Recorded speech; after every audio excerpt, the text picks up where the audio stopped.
Hey, what's up? Hello, griefsense familia. How we doing today?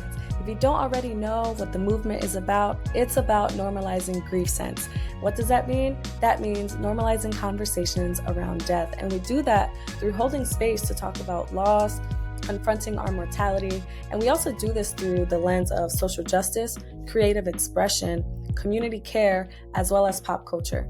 So, as you interact with these episodes, please reflect on how grief sense shows up in your life. And if you have a story that you'd like to share with us, please feel free to reach out. You can reach us at info@griefsense.com via email. Now, with that, hope you enjoyed today's conversation.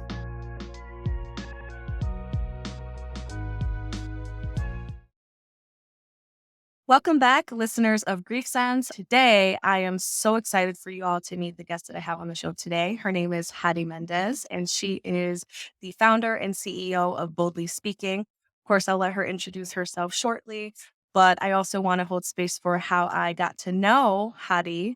And honestly, it's all thanks to LinkedIn. I feel that LinkedIn has just been a powerful tool in connecting like-minded people. One of my biggest goals that I had after I left my previous job was I wanted to meet more Latinos that were open about their stories, because I know I was pretty early on in my journey, and it's just been really inspiring to find people who look like me, who are in other similar situations, who are just open about their stories. And I found that in Hady's story, and she didn't even know that.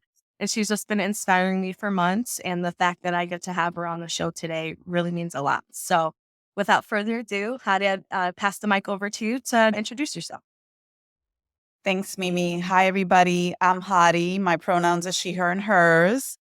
I identify as Latina, as a woman of color. Specifically, I am Puerto Rican, so holler to all the Boricuas tuning in. I'm a Latina in tech. I've worked in the technology space for probably a little over 25 years. Mostly, it's been the intersection of technology and financial services. And my most recent job was as head of equality for Slack, which is a Salesforce company. So I joined the Slack organization after they were acquired by Salesforce, and I ran DEI for that business line. And I unfortunately was part of the layoffs earlier this year. I have been looking for work, and I also had an opportunity to launch my business over the last few months. So I now have a DEI speaker business, which has been really fun. And I'm starting to get like lots of engagements scheduled for Hispanic Heritage Month. And I'm like really excited Yes. about that. And I'm still looking for work. I feel like I'm getting a little bit closer to what I'm looking for. So that's been a journey. And again, I'm just excited to be here today. So thanks for having me. Absolutely. And I love that. And we'll definitely later on in the conversation, definitely talk about your journey and how you've been sharing about it along the way. I think that you've been doing such a phenomenal job at just being transparent about your story and other people that are going through something similar, also trying to find work, but not just any job, right? Find a job that's dignifying and aligns with your goals. And I think that you've been doing such an awesome job at just being open about what you're looking for, and that it's okay to have your priorities and what you're looking for, not to just settle for anything, but then also find something that you enjoy, because we spend a lot of our time working, right? We want to make sure that where we land is a good place and it aligns with us. But I definitely want to hold space to talk about that later on in the conversation. So, like any Grief Sense episode, we always start with honoring people who have transitioned. So, I would like to give that opportunity to you if there's anyone that you would like to recognize today. And yeah, that's that over to you. Yeah, there's a lot of family members that I've passed on, but in particular, in my immediate family, I would like to honor my mom and my dad and my sister, all who I guess passed on probably over the last 10, 15 years. Wow. That's a lot. And that's so close to home. Oh my goodness. hmm I love to honor them as well. And just so grateful that you are open to talking about this with us today. And grief is one of those things, right? And this has been a common theme so far on the podcast that I'm so grateful that I'm finding people who are open and sharing their stories and their experiences, but that's not so common, right? Like I don't know what it is. I think it's mainly taboo. I don't know when it comes to grief and loss. A lot of folks just get really closed up about it. And I think that's just maybe the nature of our families or society as a whole. So I'm just really grateful that you're here today to talk a little bit about it and just let people in that they're not alone when they deal with Mhm. stuff like this because it happens to everyone, right? And if it hasn't happened yet, it will happen. And sometimes we just need to have some tools, some language, some resources on how to get through this. I just also want to hold space for your grief story. And if you'd like to jump into that a little deeper and share some more information about your losses. Yeah, I was going to say just to, before I go there, just to respond to what you said, I do feel like, in particular, people who haven't had major loss in their life, I think they struggle the most to Yeah. have conversations about this. And I know I experienced firsthand, people just didn't even know how to like, darme el pésame, like to say, I'm Yes. sorry for your loss. Like people Right. said it and we're like, and on to the next thing. Like I'm going to spend 10 seconds saying, I'm sorry for your loss. And then they just True. really do not have anything else to say or don't know what else to say and start So talking about true. something else. And I found myself oftentimes just feeling so sorry for them that they were having such a Yeah. hard time with it that I would also make light of the situation just to get them through it because it was so hard. But yeah, so I'll tell you my grief story. The first, I guess not the first person I lost in my life, but I guess the person closest to me that I lost was my mom. And I lost her in 2008. And my mom died of Lou Gehrig's disease, also known as ALS. And it's a very sad disease because your body physically you lose all kind of body functions and your weight, you can't bear your weight, you can't swallow, you can't breathe, but you still have your faculties are still completely there. You're aware of all of that, but there's not much you can really do about it. You lose the ability to control all of the physical aspects. Mm. So it's a very sad illness, and it was a very sad death. And my mom was sick for a couple of years before we even knew what she had, and we thought it was like depression and Mm. I don't know, like, because the doctors, no one knew what it was, and it was like I think like, eventually it was like a neurologist who, like, got to put us on. But anyway, Wow. so I lost my mom in 2008, and then I lost my sister a couple years after. I think it was, like, about 3 years later, my sister passed of cancer. She had breast cancer, and she had a family, 4 children. She was in her 40s when she died, so that was really sad, just so sad.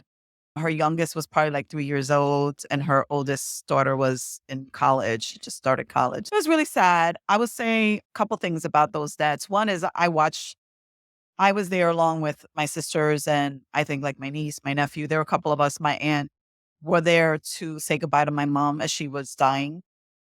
And that was a very, I don't know, I guess a very interesting experience, but not like everybody's there. But I think everybody is also having their own experience as it's happening Yeah. because you can't really, it's just like between you and that person. And I don't remember anything that anybody else said or anything that anybody else was doing. I just remember me and my mom. But we were all Right. there. And like, she has 2 hands. And I think we were all holding her hands at various times. And there were a lot more than 2 of us. But just Wow. a very interesting experience. I wish that for everybody, honestly. My mom, we were all there accompanying her and in her way. She wasn't talking at the time, but she got to say goodbye to us and we got to say goodbye to her. And I think definitely got closure. And so I feel blessed to have had that experience to say goodbye to my mom. And I do feel like after you watch someone die, I think that changes you forever. Oh, I don't yeah. know how you could just not go on living like nothing again because you really literally you saw someone breathe their last breath. That there's nothing, I don't think there's anything comparable to that. Absolutely. And I would say that just in terms of context, losing my mom was the thing I feared the most in life. I don't know if that's everybody, but I don't know. For me, I was like, how would I ever live without my mother? I never could imagine a life without her. But after she died, I actually felt like I was able to live more fully, maybe because there were some things that she was a devoted mother and wife. And I feel like there's a lot of things she didn't get to do. And I felt like I really better live life because you Mm. don't know when you're going to breathe your last breath. And I was more motivated to like live life fully and travel and do things that I was like, oh, man, I don't know if I want to do that. As an example, I ended up going on mission and, Oh, maybe yes.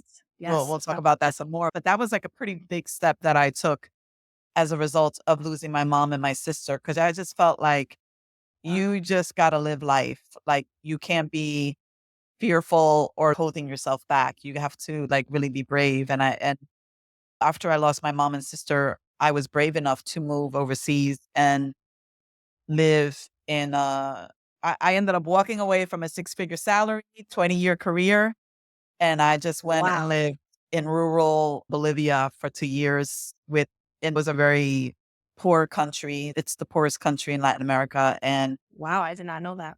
yeah, Mm. and I was working with incarcerated and formerly incarcerated women. And oftentimes I was reminded of step into things because you just have to live fully. Mhm. That's what my grief experience did for me.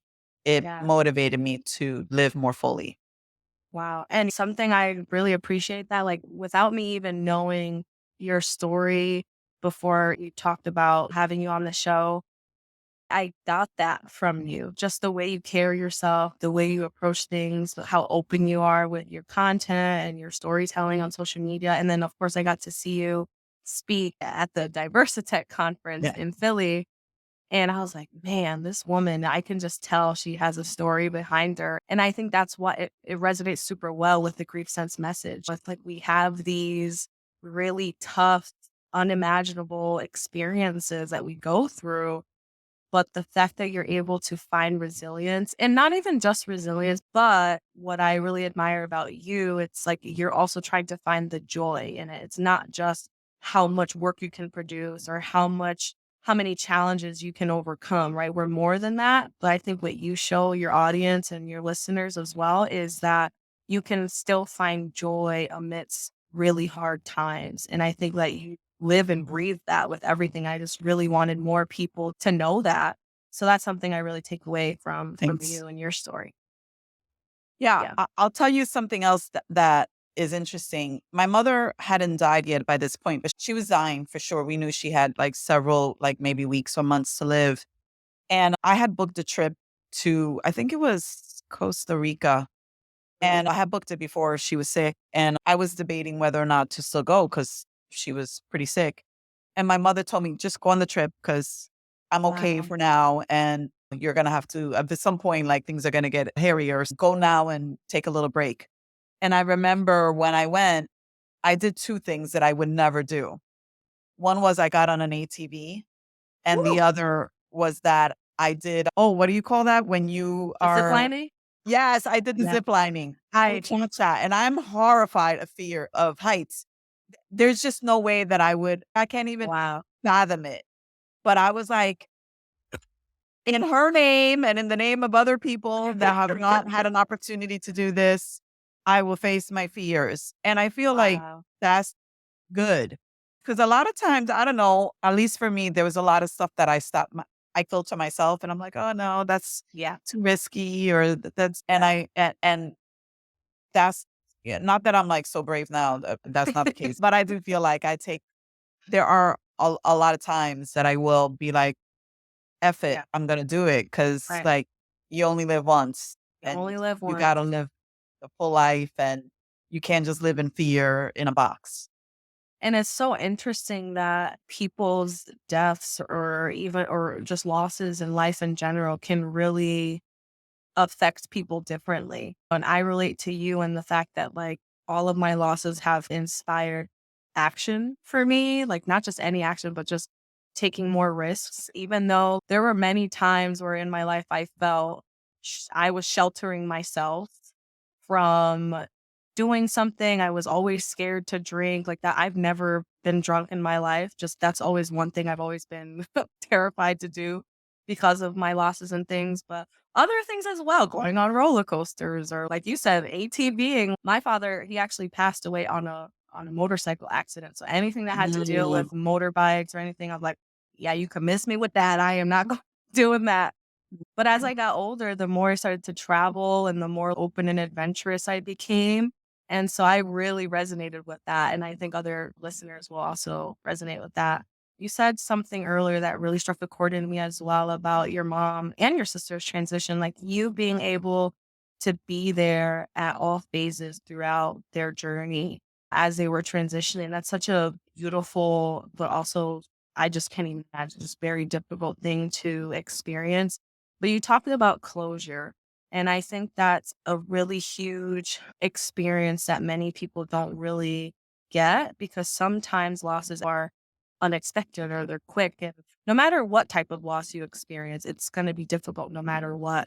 But would you be able to talk a little bit more about closure and like what that experience is like for you? Yeah. So for my mother, I was physically there to say goodbye. And like I said, we had our moment, all of us did, with our mom just saying goodbye, mommy, vete en paz, estamos bien, go in peace, we love you, or you're always going to be with us, whatever we felt we needed to say. And literally, like I said, we were all saying things. We were all talking. She was interacting with everybody at the same time. And we were all Wow. saying things, but it felt like it was just me and her, and Mm, maybe I'm sure everybody else felt the same. So it was a phenomenal experience, really and truly. Like I said, I think that's something everyone should experience because I know. it's so special. With Yeah. my sister, I did not have that opportunity. Mm, She died before I could physically be there with her to say goodbye. But I had many conversations with her leading up to it because she was diagnosed with terminal cancer. They told her that she had several weeks or months to live. And at one point, like all of my sisters and I went there and we had a little sister bonding weekend and we took pictures. We had a photo shoot and we went to oh, dinner together and we wow. played games Get your and dinner. Wow. it was really special. What a blessing to get to do that because the average person, I don't even know what probability of people die suddenly versus are dying, but I'm sure there's a lot of people that didn't have that quality time with their loved one before their loved one passed. Right. And I consider myself really fortunate to have had that time with all of us and then just had one on one conversations with her where she talked about her fears and her worries and like her children. And she was just like, make sure that this person's okay. Wow. And I'll tell you a really interesting story. And I think this was part of our goodbye. When all of my sisters traveled to be with my sister, which was probably about 2 months before she died or something like that, a couple of weeks before she died, I stayed like I was the last one to leave. And when I was there, I got my period. And at the time I had really bad, like it was a whole production and I didn't have any medicine with me. And I took Ugh, like prescription strength medicine.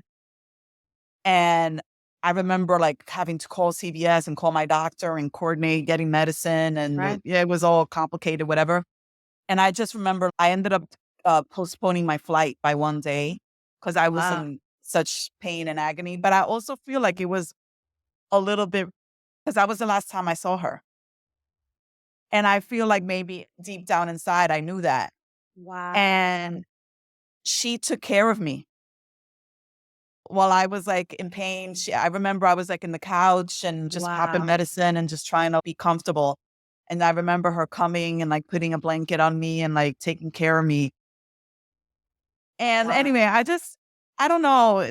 I remember that. And I remember the irony of that she took care of me the last time I saw her and how ironic that was because she was the one that was dying. And Wow. even in her lowest point in life, she still was so generous and giving to me and made sure that I was okay. And I'm the little sister, so I feel like all my sisters are the kind of that's they always treat me like the baby type thing. But that was Wow. just an interesting little thing dynamic that happened. That was I guess that was our goodbye. I never saw her alive after that.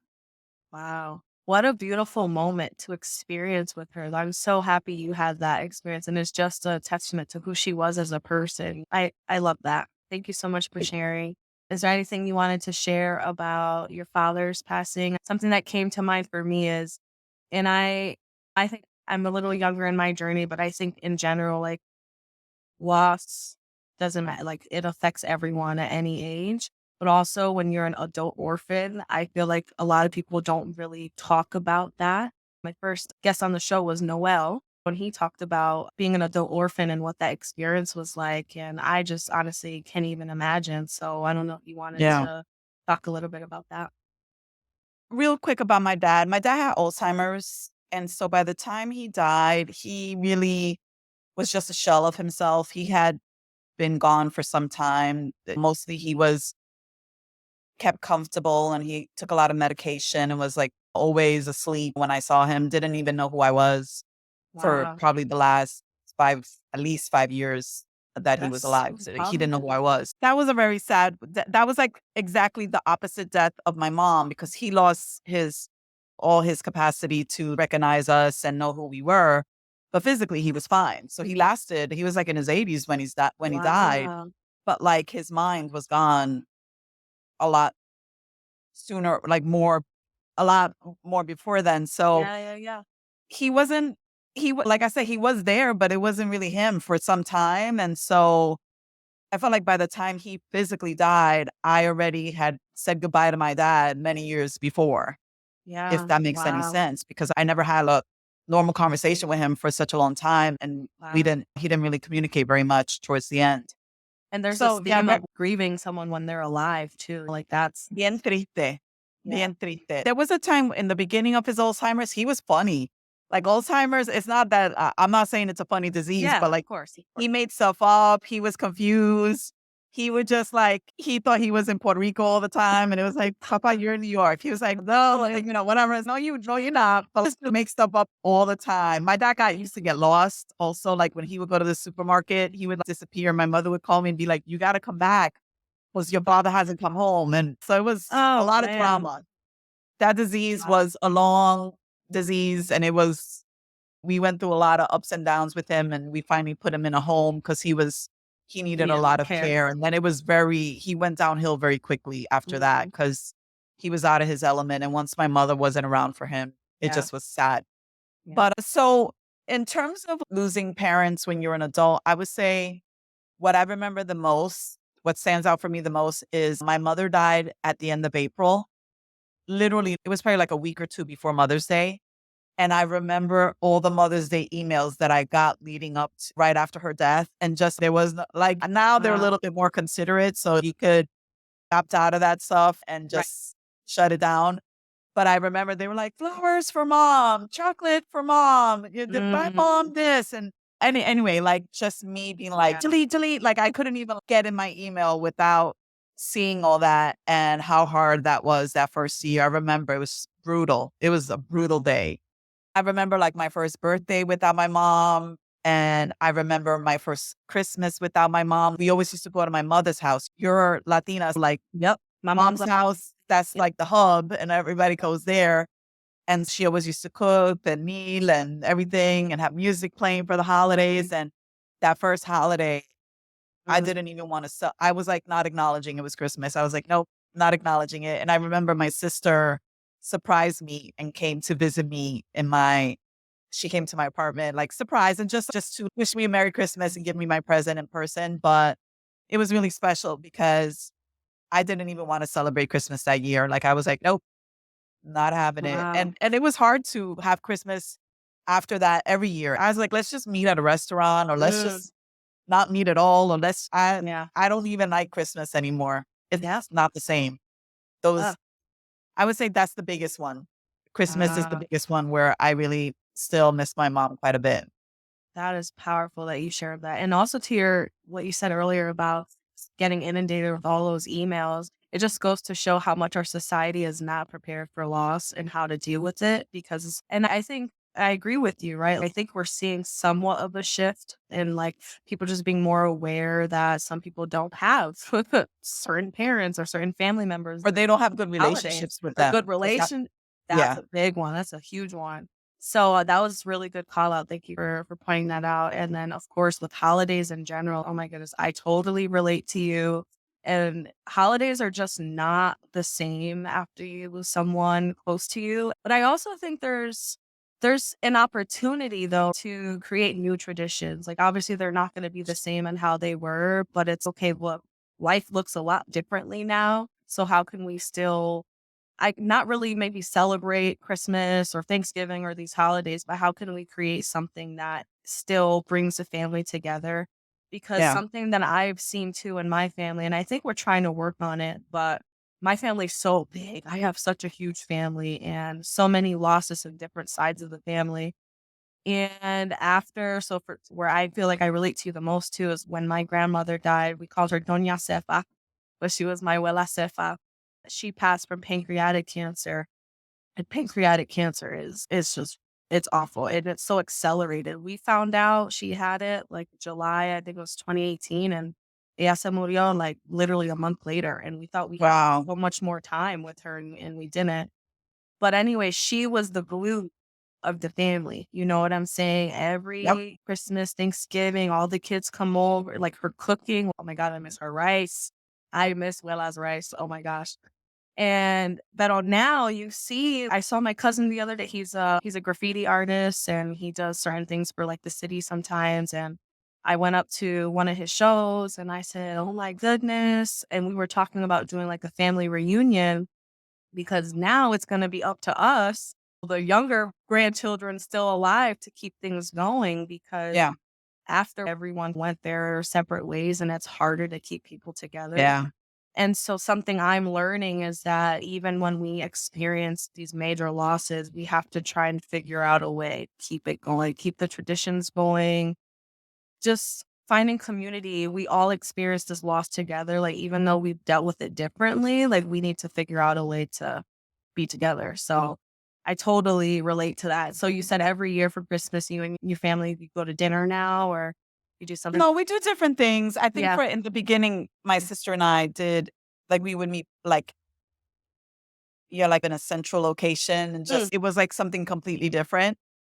Then after, I guess once COVID came along, it just everybody just did their own thing. And so now I'm just doing my own thing. I usually it's not that serious for me, yeah. Christmas. Like it's just like Yeah. every other day at this Just another point. day. Yep. I totally Just feel that. another day. At least I'm glad that I got to experience that. I literally, as I've been talking, I'm remembering going up the stairs and my mom was on the second floor and us hearing the music and smelling the food. That's what I remember. We could smell the pernil cooking and Yep. we heard the paranda music and we're like, we're here. So that was always so nice. And it was consistent. That was I knew what to expect because it was like, that's what was going down. It's like pernil, arroz candules, pasteles, Yep. it's Yep. on. It's on and So popping. it's Wow. time for new traditions. So we'll see. I always say that I'm going to go to Puerto Rico with family there for Christmas at some point. So maybe I'll do that eventually. Maybe this year will be the year. Yeah, Never maybe. know. Who knows? But with your story, I definitely would love to have you spend some time talking about how would you say your grief has maybe shaped your career choice or how you show up at work and how you interact with people. Because I remember when we were first talking about doing this together, we talked a lot about how when an employee like experiences loss, people don't even know what to say, how to deal with it, even as a manager. There's so many things that go with that. So I just the first part of the question, how has your grief maybe impacted you at work when you were maybe experiencing that? And then what would advice be to people on like how to help support an employee who is going through a loss? Yeah. And I also want to tell you a story about Yes. someone from junior high school, but I'll tell you, I'll Of answer the question first, and then I'm going to course. tell you the story about a guy named Richard or a boy named Richard Love because it. it plays an important part in my journey. Awesome. But yeah, I would say I lost my mother and my sister pretty close together, and I was working for the same person and on the same Mm, team for both times. And so my manager was like, he really didn't know what to say. He yeah. happened to be around my same age. And he was pretty good. He was just like, I was like, I got to go to California because that's where my family was. He's, yep, just do whatever you have to do. There was, and this wasn't during a time where it was unlimited time off. So I had to technically be taking vacation days or I don't know, bereavement days or whatever. But he never like made me like be like, what day, how many days Yeah. are you taking? And is it Right. 3 days, 4 days? How many days? Like he was just Right. like, whatever you need to do. And he did that both times. So I just went and I was mindful. So I'm like, both times I probably took a week.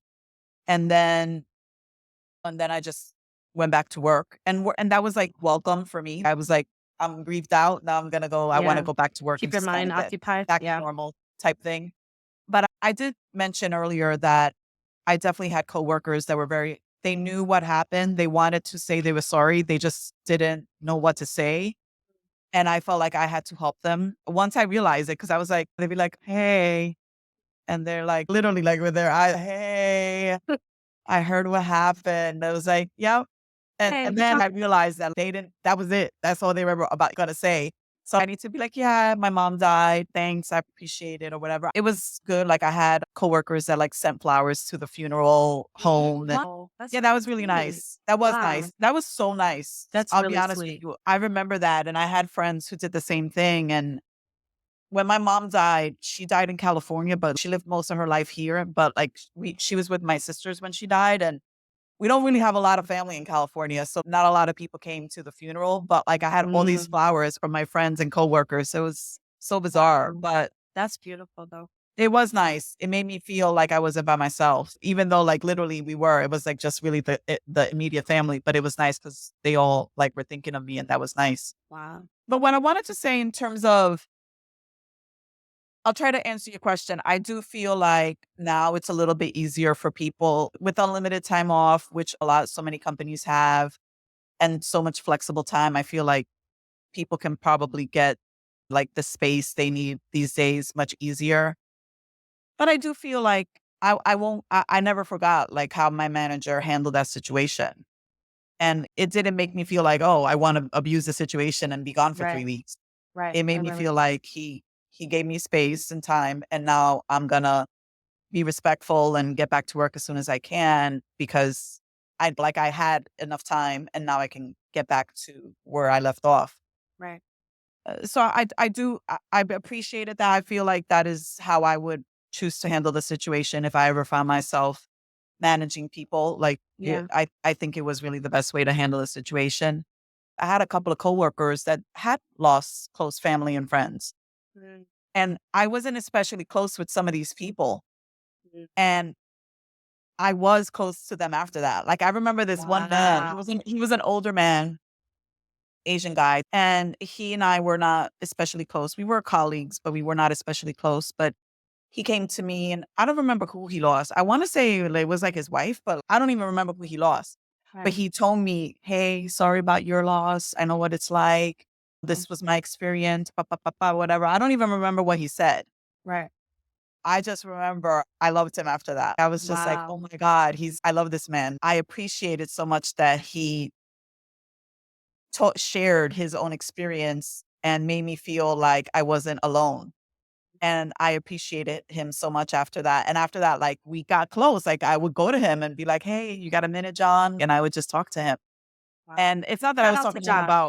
about like my mother or my sister. I Right, was just right. felt closer to him. I felt like I could trust him. Like this bond all of a sudden was Yes, developed that like if it's one of those things, if you yes. ever had a loss, you know what that feels like. And there's nothing that if you don't know, you don't know. And you Yeah, could tell who knew because they were brave and they came and talked to me and everybody else was like afraid of saying anything.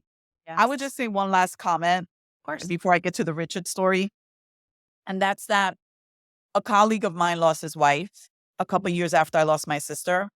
And his wife was probably my sister's age, I'm guessing around the same. She also had children, the whole nine.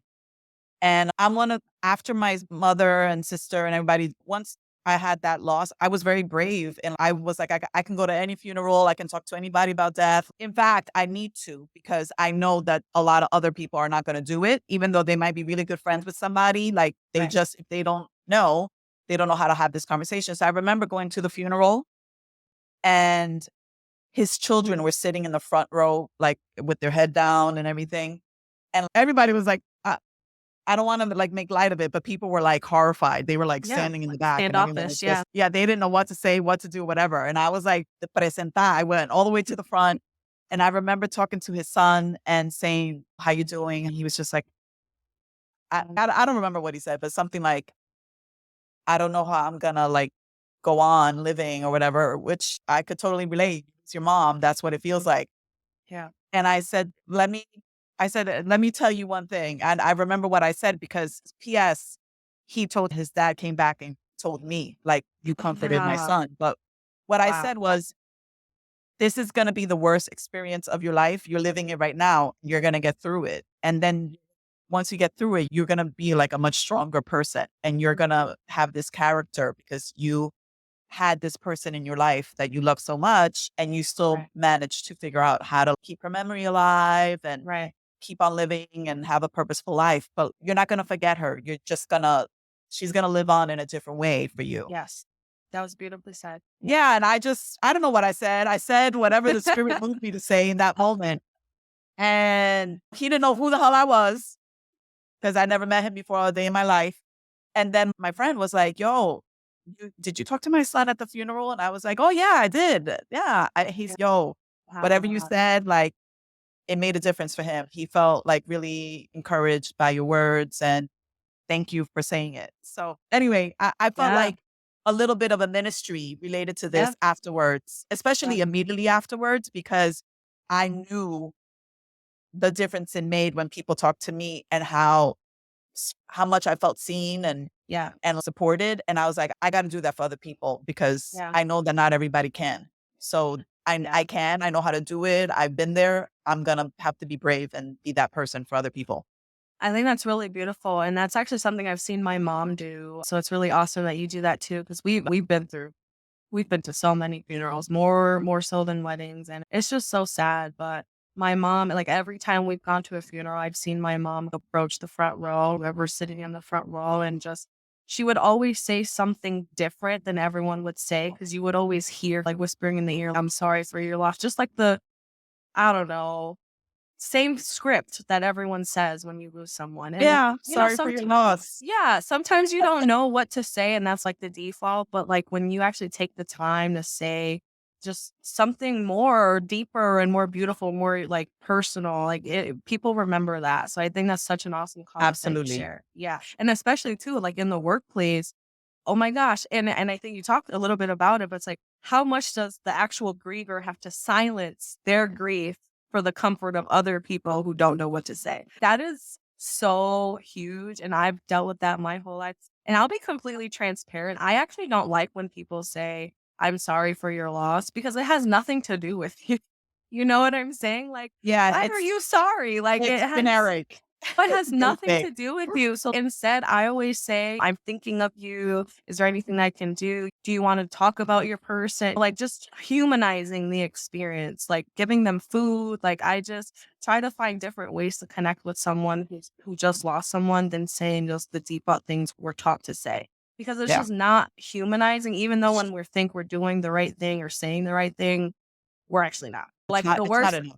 the worst for me too is like when they say, even though I know it has good intentions behind it, but like when people say, oh, they're in a better place, or like that to me is, it makes me so angry. It's, oh my goodness. I'm like, you know what? I'm going to accept that you're in a different place in your journey. I'm going to think that you took the time to talk to me and I'll move it along. But sometimes you have to sift through the comments and what people say because sometimes people just don't really know better. But that's actually why I want to have conversations like this on the podcast so people can learn how to do better or not even better, but just do differently and do more like humanly instead of what we're taught to do. Because if anything, adulting has taught me is that everything you learned is a lie. A really basic thing you could just say is, how can I be here for you right now? What ways can I make you feel supported? There That's you like go. I love but that. I agree Mhm. that either you've been through the experience and you really know what to say, or you don't. And then Yeah. you just have to give those people grace. I want to tell you my Richard story real quick Yes, before let we me run out hear of time. Richard. I want to hear about Richard. Yeah, I went to junior high school with a boy named Richard, and he was dying. I'm not really sure of what, to be honest with you. When you're 13 and 14, you don't really pay attention too much. But like everybody knew that he was quote unquote sick. And but like he came to school every day and he was like a really good student. And it was really hard for me to wrap my head around that he was dying because he didn't seem like he was dying. He was in school every day and he was, look, I don't Wow. even know de qué tenía, para serte sincera. Like I have no idea.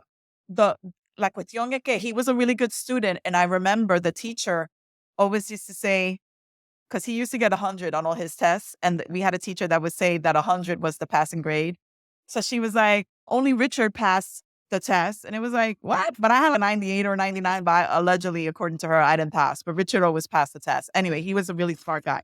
But nobody hated on him because he was sick. That was generally, like, the mode is, like, everybody Right. just liked Richard because he was a likable kid and Right. everybody knew he was sick. Anyway, PS, when I was in high school, he died. We went to different high schools, so I just found out through a friend, and he was young. It was probably a couple years later, so if I was, like, 13, 14 when I met him, I was probably, like, 15, 16 when he died, something like that, pretty young. And I went to his funeral. I remember he was a big Yankee fan, and he was dressed in a Yankee uniform, and he had a Yankee balloons, and it was all Yankeed Mhm. out. Yeah, and it made a big impact on me because of the way he lived his life. The fact that he Mhm. was dying and he was still such a good student and was such like, everybody liked him. He was everybody's friend. He was nice and everything, and I was like, "Wow, Wow. I need to be like Richard." Like, that was Wow. or during that time, I just remember, like, being like, in his name, in his honor, and this was, like, my 15, 16-year-old self, I was like, "I need to be a good student. I need to be nice to people. I need to, Wow. like, be purposeful," because this guy was dying, knew he was dying, and still was just, like, this great kid. Anyway, so Look at so that. that did influence me a little bit, my younger self. Yeah. I love I that, mean, and and that then probably and carried obviously into adulthood too, yeah, I you was know? about to say, Yeah. I'm still talking about it, so Yeah. And I love that you're holding space to just recognize and honor Richard. And it's all the listeners out there. How can you channel your inner Richard? That is so beautiful. Even when you are going through difficult challenges in your life, whether it's sickness, whether you are facing the end of the life, or it's a job, or whatever it is, right? It's like, how can we still maximize our time while we're here and be kind along the way? Like sometimes when you go through things, it makes you bitter. And honestly, I don't blame the people that, because I understand the anger and I understand the pain, but I especially appreciate when like people are going through really tough things and they still are doing things out of the kindness of their heart. Like that is just the most selfless, most beautiful way of life. And I think we can all learn something from that. So that was beautiful. Thank you so yeah, much for sharing that. Yeah. to me, he was living until he died. And that was powerful to me to Wow. see that at an early age that someone Whew. chose that That path. was powerful right there, what you just said, right? Yeah. Oh my goodness. Because just because you're alive, it doesn't mean that you're living, right? And it's just like when you are actually seizing every moment, even when you are facing the end of your life, holy moly, that was powerful. Thank you for sharing that. This is a good reminder too, and that's literally what the grief sense message is all about. Granted, when you are going through difficult things, it's going to be hard. Like, I don't want to sit here and just say, because I really do not like when people say, pull yourself up by the bootstraps, because that's honestly, first, impossible. And two, we're more than just work that we produce, right? And sometimes we need community to surround us and we need support. But to have that resilience mindset is definitely a key to making it out of anything that's difficult. But I think when you have that resilience mindset and you're surrounded by people who love you and support you, like that is just an amazing combination to have to really make it out of something really hard. And then when you don't have those things, you or an individual going through that, having the willpower to seek out those things. And so something I really love that you shared about your story is after your mom, I think you said your mom and your sister died, you decided to I think you went to Florida, right? And then you did the mission trip in Bolivia. What? Who? You know what I'm saying? Even just that experience, like you went out and seeked that experience because you knew that was going to fill your heart. And after that experience, like you're literally pouring into incarcerated and formerly incarcerated women who are going through their own traumas, I can imagine. And then it just goes to show how selfless of a person you are. Like you're taking this trauma pouring into other people. And I feel like that's been a consistent pattern throughout your journey is like you pour into yourself as well. You really believe in yourself. You're really confident. I always get that from you and your story, but you also help other people pour into themselves as well. And I think that's just awesome. And I find that with a lot of grievers, like people who have lost people in their life, I feel like you said it earlier, right? If you know what this experience is like, it literally I don't have the scientific stats behind this, but I feel like when you lose people close to you, I really feel like it alters your brain chemistry. And it might do it in a great way and it might do it in an adverse way, but I'd like to say it did it in a great way for both of us. But, you Yeah. know. So, I I'd like to think so too. I just felt Yeah. like it made me just really be so intentional and reflective Yeah. and more, like you said, more giving and receiving and Right. vulnerable and all the things. Like I just was Yeah. like, we there's no time to waste on like games. Just do it. Do the thing, say the thing, feel the thing. Let's Yeah. just be genuine and authentic. Absolutely. And one thing we didn't really talk too much about, which if you want to spend a minute or so, that grief takes on many forms, as we know, right? Like you not only experience physical loss of people close to you, but you've also experienced job loss and you've experienced just probably the idea of what your life was going to be like and how it was impacted by these physical losses, but also your job loss. So I don't know if you want to maybe spend some time talking about that, like even for people out there who may be going through a similar transition in their life. Maybe they experienced getting laid off or they recently left the job they really liked, but it was super toxic. That was me. It's actually So there are some parallels between yeah, one thing that I will say is that besides all the grieving and right. acceptance and those stages that you have to go through and anger and frustration and going back and forth, Denial. that is there's definitely a parallel there. But I would say there is also a parallel with people not knowing what to say.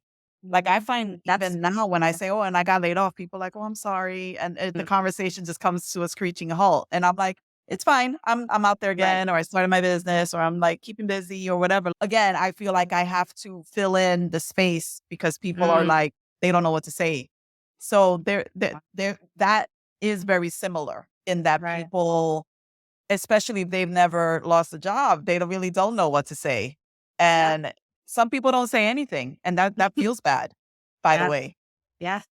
Like, you feel it. You feel the silence. You feel it, especially from people Yeah. you would think would say something. Yes. But something I really you posted a video the other day, actually, I loved it. I shared it with a couple of my friends. I love how you share, like, "Hey, still haven't found a job yet, but I'm one step closer." Like, I love that you say that, and then you're also sharing personal wins that you're experiencing along the way, as well as losses. Like, you're just very transparent about the process, which is actually in the last podcast episode I recorded, the guests that we had, we talked a little bit about how people on social media sometimes only talk about the good things, right? But you have to also talk about the uncomfortable things to share like a real, full, holistic story and not just an impartial part of the story. So I really appreciated the video you shared. I don't know if you want to talk about it or you shared three things and it really stood out to me. The three things that I shared, I remember one was that I believe in myself. Yeah. The other was that I only need the one company to see Yes. our brilliance and see our magic. And then the third thing was what's meant for you will not pass you by. Love And that's really an important one too, because I think that's the one that provides me with the most hope. Cause it's like you could say the wrong thing, or maybe you could say all the right things. You could, it almost, I don't want to say it doesn't matter. I just feel, and sometimes I pray this before an interview, I was like, just God, give me the words. I don't know what I'm supposed to say today. Just give me it. the words. Tell me what to say so that I could advance and get to wherever I need to go to next. And I just feel like knowing that the universe is aligning things for you is so powerful and gives me a lot of hope. So obviously there's still work Yeah. that I need to do to find the opportunity, but I find when the time is right, it's all going to fall into place and it's what's meant for me is waiting for me. Yeah. And also the fact that you're willing to put yourself out there, like that is a huge thing, right? Because a lot of people, when they experience certain like job loss or things, transitions in their lives, they clam up in their shell or they get isolated. And you're like, nope, I'm going to be open. I'm going to share my journey. You're connecting with amazing people. You're having a lot of speaking opportunities. And I love all of this for you because you are so deserving and you are one step closer. And I feel that. And I'm manifesting that for Thank you as you. well. I Yes, it's coming. It has to come. Every Grief Sense episode, we close with a creative prompt, and we have our guests choose which one resonates with them and their story. So I also wanted to just give you the opportunity to share which prompt you selected and if okay. you were open to sharing what you created. Thank you. I picked my own. I made my own Mhm. prompt. And I And love that. my prompt is that I wanted to write my obituary because I thought that would be fun or interesting anyway. So I'll read you my obituary. It's not perfect because there's some things that I don't know if they're going to be true. but Hey, I'm making it all up. you Her, manifesting it. yeah. All right. So here we go.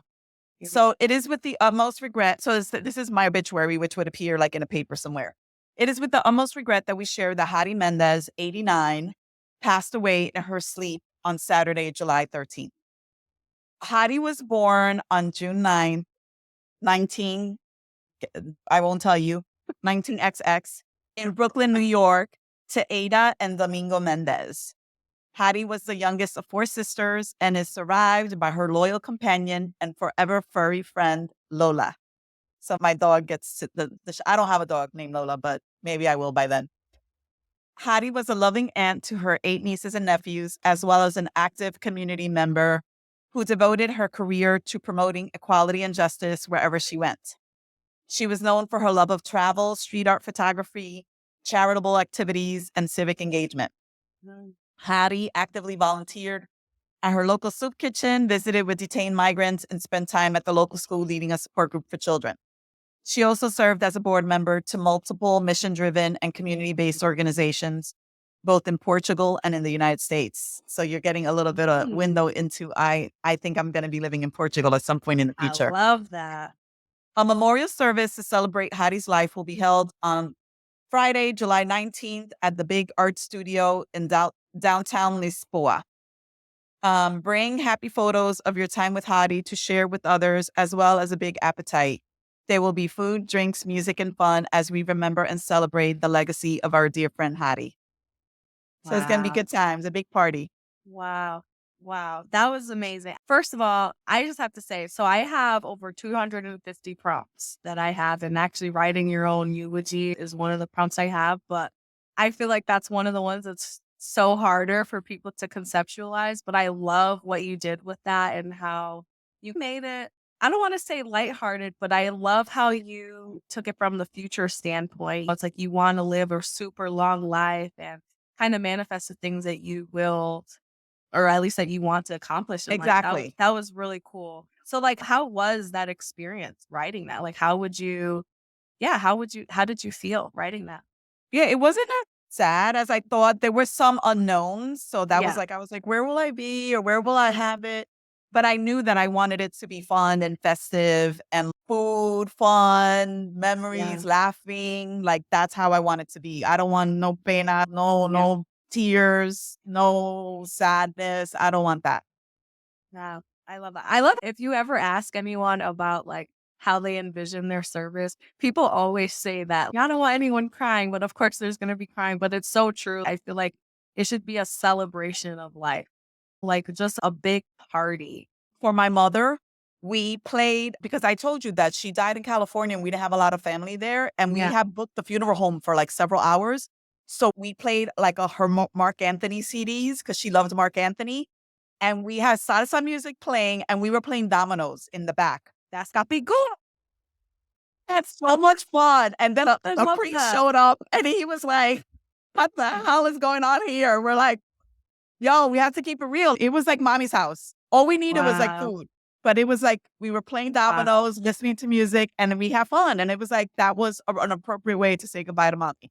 Wow. How beautiful is that? See, I love that so much. Thank you for sharing that because I think that you also have to honor the person how they want to be honored. Yeah. It's one thing to have our vision of how we think things should go. And that's what I really love about what you did with what you wrote for yourself. Because if your family ever gets to listen to this podcast episode, now they have an idea, right? Of Yeah. how you want your service to Yeah. go. I'm going You to have to send it to my dignify that. niece. She's in charge. I'm like, I got to send this to my niece, Isabel, so she could know what I need. I love that. This was so awesome, Hadi. Thank you so much, honestly, for your time. This was amazing. But before we wrap up, I definitely want to give you the opportunity to share with the listeners on how they can support you, amplify your work, how can they connect with you, where can they find you, all the things. Yeah, thanks. I have a speaking business and I would be very open and interested in any speaking engagement opportunities during Hispanic Heritage Month or really at any other time. I talk about a lot of topics related to diversity, equity, inclusion, and belonging. So I just put a little plug for my business. It's called Boldly Speaking, and that's pretty much what I do. I Awesome. boldly speak. Uh, Yes, you do. I love it. and and then I would say outside of that, I'm on LinkedIn and I am looking for work. I'm considering some amazing opportunities right now. So I'm really hopeful that maybe something is gonna materialize soon. But if it doesn't, obviously I'm looking for work and I'm looking for a way that I could really contribute to an organization that's focused on racial equity and advancing all things EI. So that's the kind of Love it. work I want. And yeah, and I'm in Brooklyn. So if you're in New York City, reach out, Pull say up. hello. And I'm on Instagram, but Instagram is really all about street art photos. So if there's any street art fans out there, my handle is Hady on the web on Instagram, and you can find me there. And on LinkedIn, I'm just Hady Hady Mendez. Mendez. Yes. I believe I'm So the only one. We're good there. can I just say something really funny as we wrap up? So every time I see like your videos, the captions automatically correct your name to be Hadi, spelled Hotie. And Yeah, I'm like, what a I great know. that's so funny. I love that. Yeah, So that is amusing. That's like the first thing I got to go in and be like, oh God, let me fix that in a hurry. But like at least you can understand like the pronunciation, yes, which is yes. helpful. Yes. It's like us Latinos and their name spelling, but it's Hady spelled Hady for the listeners out there to Exactly. find her on LinkedIn. But this was absolutely amazing. We covered so much ground between being an adult orphan, losing a sibling. We talked about just grief taking on many forms, whether that's job loss, physical loss, what to say, what not to say when you lose someone. We honored Richard and channeling our inner Richard. We've covered so much ground. And I think the one thing I'm definitely taking away is to, when you are going through a loss, just find a way to still find joy in life. And when you are facing the end of your life, maybe consider having a party and a celebration for your end. That part. Yep. So on that note, thank you, Hadi. Thank you, listeners, for listening and tuning in today. Catch you next time. Thanks, Mimi. Thanks for having me. Grief Sense Familia. That wraps up another episode of the Grief Sense podcast. If this resonated with you, please feel free to share with someone who will appreciate it and tell a friend to tell a friend. Also, I'm a firm believer that feedback is a gift. So, I'm just saying, I won't be mad if you decide to leave a review and a rating of your experience on the podcast so far. Also, let's help each other find community in grief and let's amplify these stories far and wide. Thank you for tuning in solidarity y con mucho amor, Mimi.